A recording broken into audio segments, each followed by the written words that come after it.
Hello, Mrs. Cashman back with you for another dynamite day of reading. Bum ching. And again, we are reading The Magic Tree House #1, Dinosaurs Before Dark. And we're on chapter 4, Henry. And if we remember from last time, Annie was brave enough to go right up to the pteranodon and to try to speak to him. So let's see what happens. Jack gasped as Annie reached out her hand toward the pteranodon. Oh no, he thought. Annie was always trying to make friends with animals, but this was going too far. Don't get too close to him, Annie, Jack shouted. Annie touched the pteranodon's crest. She stroked his neck. She was talking to him. What in the world is she saying? Jack wondered.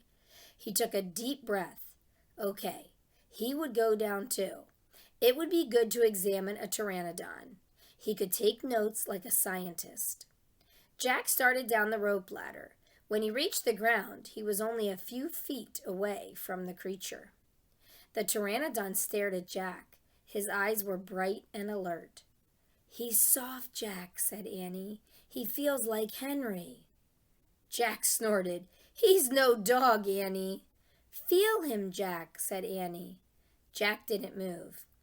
Don't think, Jack. Just do it, Annie said. Jack stepped forward. He reached out very cautiously. He brushed his hand down the creature's neck. Interesting, Jack thought. A thin layer of fuzz covered the pteranodon's skin.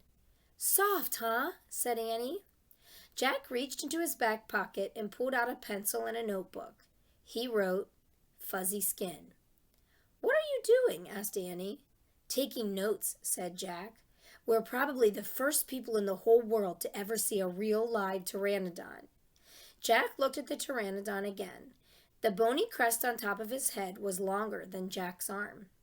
I wonder how smart he is, Jack said. Very smart, said Annie. Don't count on it, said Jack. His brain's probably no bigger than a bean. No, he's very smart. I can feel it, said Annie. I'm going to call him Henry. Jack wrote in his notebook, Small brain? ?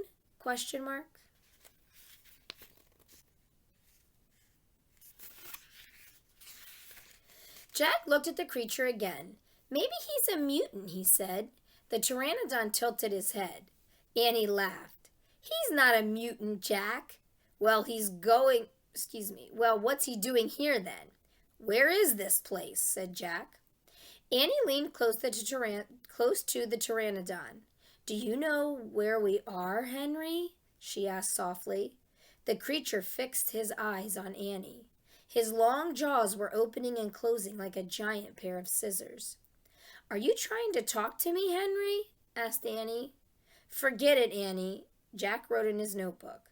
Mouth like scissors. Did we come to a long time ago, Henry? Asked Annie. Is this place from long ago? Suddenly Annie gasped. Jack! Jack looked up. Annie was pointing toward the hill. On top stood a huge dinosaur. And see if you guys know what the name of this type of dinosaur is. And we'll see if you're right. And this is going to be Chapter 5, Gold in the Grass. So look at that dinosaur one more time.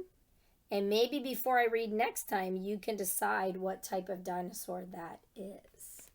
All right, and we'll see what happens next time. Take care, first grade.